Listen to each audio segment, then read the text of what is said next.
Fala, galera do Corujão Vascaíno. Estamos aqui, como toda noite, para aquele nosso vídeo com as notícias mais gostosas do Vasco da Gama no dia de hoje. Sempre com informações e com notícias aí importantes. Quero começar falando sobre o nosso zagueiro que está encostado, né? A palavra certa é essa. Está encostado no Vasco da Gama o Manuel Capasso. Foi emprestado ao Olímpia, foi campeão paraguaio, voltou. E o Vasco já deixou mais do que claro. Sinceramente, não sei por que não quer utilizar o zagueiro. Está esperando proposta, algumas eu sei que já chegaram, não agradaram. Saiu uma notícia aí que não é verdadeira, que o Tadjeres estava interessado no Capasso e que poderia haver uma troca em relação ao atacante, que surgiu o nome aí, até me fugiu o nome do cara, mas é um atacante do Tadjeres, que o Vasco estaria interessado e que poderia envolver o Capasso nessa negociação. Primeira coisa, esse atacante do Tadjeres, o Vasco nem proposta fez. Houve uma consulta como muitas que são feitas, e não passou disso. E o presidente do Tadjeres em nenhum momento manifestou interesse no Capasso. O fato é que pode chegar no meio do ano e o Capasso assinar um pré-contrato com qualquer outro clube e sair de graça. Lembrando que o Vasco pagou uma boa grana por ele. E o Vasco vai tentar a renovação dele caso não consiga envolver ele numa negociação. Só que dizem que ele não está muito afim de renovar, não. Porque o tratamento que ele vem recebendo da diretoria do Vasco não tem agradado o seu empresário. Agora, por que não aproveita o Capasso? Já cansei de falar aqui. É pior dos que estão jogando aí? Para mim, não é. É, no mínimo, no mesmo nível. Então, gente, tá arriscado o Vasco perder esse cara aí de graça. Esse que eu acho que é o grande problema. Se investir um dinheiro no jogador e se não conseguir negociar ele aí, vamos perder dinheiro. E aí, depois não querem que eu fale que a diretoria é amadora e incompetente. Bom, daqui a pouco, né, que já está quase meia-noite aí, então amanhã, ainda é amanhã, nós vamos ter o primeiro clássico do Vasco contra o Fluminense, às 21h30, lá em Brasília. Um jogo que, para mim, vai trazer muitas respostas em relação a esse elenco do Vasco da Gama e até o próprio trabalho do Carille. Fluminense desesperado aí, né? Porque está com uma pontuação muito baixa, correndo sérios riscos de ficar fora da semifinal. Inclusive, se perder o jogo amanhã para o Vasco, eu praticamente cravo que o Fluminense está eliminado da Taça Guanabara. E aí, aqui as prováveis escalações: o Vasco, mesmo time. Léo Jardim, PH, João Vitor, o Lucas Oliveira, porque o Maurício Lemos não foi relacionado ainda. É aquilo que eu falo, né? Jogador que vem pro Vasco, porra, demora um mês para ser relacionado, às vezes mais. O Neymar já vai jogar amanhã, se bobear. O Neymar que tá todo capenga aí, porra, quase sem perna, vai jogar amanhã. Agora o Maurício Lemos, que já chegou aí, sei lá quanto tempo, daqui a pouco faz um mês, não conseguem relacionar o cara. Então, Lucas Piton, Tietê, Jair, Paulinho, Felipe Coutinho, Alex Teixeira e Verrete, né? Eu, particularmente, acho que o Carille não vai mexer no time, vai ser esse time aí. É a minha opinião, não estou cravando porque eu não tenho essa informação, posso estar errado. Mas pelo pouquinho que a gente conhece do Carille, eu acho que ele não mexe na defesa. Eu mexeria, já falei, colocaria o Lucas Freitas no lugar do Lucas Oliveira. e tiraria o Alex Teixeira e colocaria, né? Eu entraria com o Zuccarello, tá? Eu entraria com o Zuccarello. Tem muita gente falando que ele pode entrar com o Hugo Moura para reforçar o meio-campo. Acho válido também, tá? Acho válido também. Aí empurra o Coutinho lá para o ataque para encostar mais no Verratti. Eu, particularmente, colocaria o Zuccarello porque você não muda o esquema de jogo, né? O Zuccarello que está aí na foto hoje, ele e o Bruno Lopes tiveram seus cabelos raspados, foi um trote, né? Segundo informações aplicadas aí pelo João Vitor, o zagueiro, né? Então tá com o cabelo raspado aí. Eu colocaria o garoto para jogar. Já falei, a hora de testar esse garoto é agora no Campeonato Carioca. O garoto tá cheio de vontade, cheio de disposição, né? Mas volto a dizer, não acho que o Carille vai mexer no time. Se ele surpreender aí, eu acho que as duas modificações seriam essa, ou a entrada do Hugo Moura para reforçar o meio, fazer ali uma dobra de marcação com o Jair, né? E aí poderia liberar mais o Paulinho e o Tietê, né? O Coutinho jogando mais encostado no Verratti, ou se não quiser mudar o esquema, só trocar peça por peça, mas é uma troca muito válida, né? Colocar o Zuccarello ao lado lá, fazendo a mesma função que faz o Alex Teixeira, que inclusive, né, foi a função que ele fez jogando na Copinha aí, cara. Não ia mudar nada pro Zuccarello, nada, né? Enfim, retrospecto aí dos jogos entre Vasco e Fluminense, são 392 jogos, 155 vitórias do Vasco, 115 empates, 122 vitórias do Fluminense. O Vasco marcou 563 gols e o Fluminense fez 514.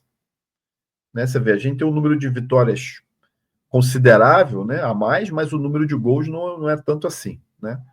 Aproveitamento do Vasco 49%, do Fluminense 41%. Primeiro jogo foi em 1923, o Vasco ganhou um amistoso 3-2 e o último jogo foi em agosto do ano passado, 2-0 Vasco pelo Campeonato Brasileiro. Maiores goleadas.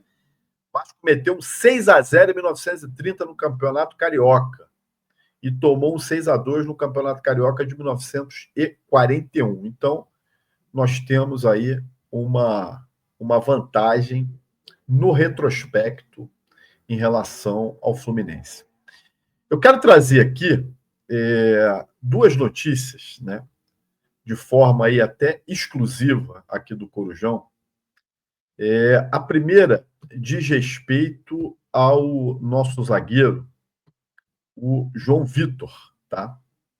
A questão do João Vitor é o seguinte: o Vasco, a questão de 2 semanas atrás, recebeu uma sondagem pelo João Vitor.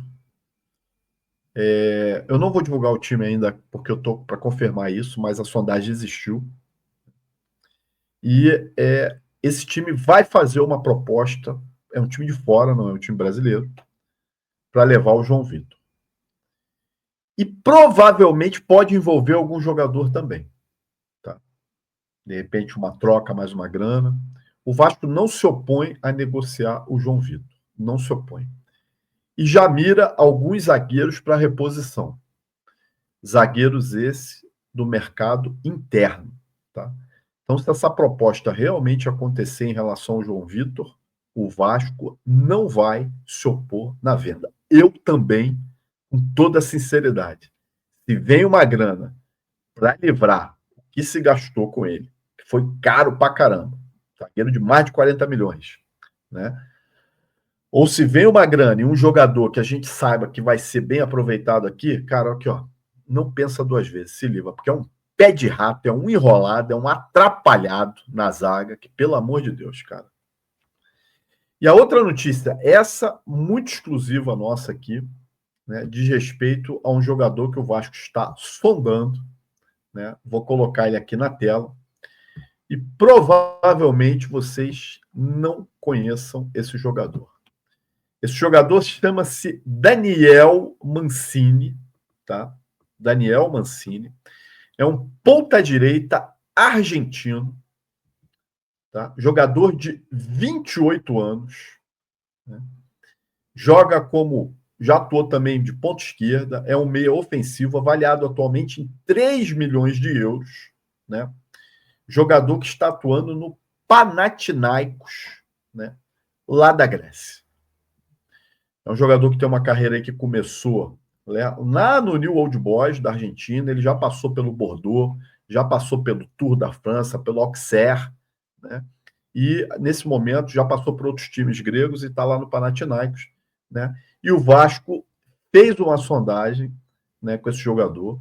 É um jogador que já foi contactado através do seu agente, do seu empresário, né? O Vasco foi entender o cenário, né? Quanto mais ou menos o jogador gostaria de salário para se transferir para o Brasil, e o agente vê com muito bons olhos a transferência dele de volta para o mercado sul-americano. Eu ainda não vi lances do Daniel Mancini, porque eu não tive tempo ainda, mas vou dar uma olhada, então eu não sei dizer se o jogador é bom, se o jogador é ruim, quais são as características dos jogadores. Eu estou trazendo a notícia só que o jogador foi procurado, é uma sondagem real, né? E é um jogador que vai receber uma proposta do Vasco, se é que ainda não recebeu, né? Uma proposta do Vasco para realmente vir, aí seria um valor, uma compra em definitivo, não seria um empréstimo, né? O Vasco teria que negociar com o Panathinaikos a compra desse jogador, né? Até amanhã não, porque amanhã é o dia do jogo. Até quinta-feira eu vou trazer mais informações sobre a questão desse jogador, né? Bom, eu coloquei na capa do nosso vídeo de hoje, né, o nosso diretor de futebol, o Marcelo Santana, né? E eu fiz uma pergunta ali na capa, dizendo: será que ele é o único culpado pela falta de contratações, pela lentidão do Vasco no mercado, por essa janela pífia? Mais uma janela pífia que a gente vem fazendo. E aqui eu não estou afim de fazer e não vou fazer nenhuma defesa do Marcelo Santana, porque eu acho ele fraco também, né? Mas eu acredito que ele não seja o único culpado. Para quem se lembra de uma entrevista que ele deu, não tem muito tempo, deve ter uns 2, 3 meses atrás aí, ele falava que ele não estava à frente das negociações. Que o trabalho dele, apesar de ser diretor de futebol, era mais na parte burocrática, de cuidar dos contratos e também das logísticas que o time tem que ter, né, nos deslocamentos aí, principalmente para fora do estado. Ele deixou isso muito claro. E falou isso numa coletiva oficial do clube. Não foi numa entrevista para um jornalista específico, não foi numa conversa paralela, ele falou isso numa coletiva oficial do clube. E ninguém veio desmentir. Quando você sabe, né, das negociações que vem acontecendo, né, até mesmo essa que eu acabei de trazer aí, do Daniel Mancini, em nenhum momento você ouve falar que o Marcelo Santana está à frente das negociações. Você ouve falar do próprio presidente Pedrinho, você ouve falar do Felipe, você ouve falar do Amodeu, mas o Marcelo Santana não. E tá se pedindo a cabeça do cara aí, como ele fosse o único culpado disso, né?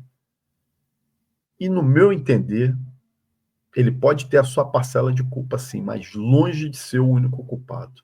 A quem interessa colocar o Marcelo Santana como bode expiatório, como grande vilão da falta de contratações no Vasco da Gama?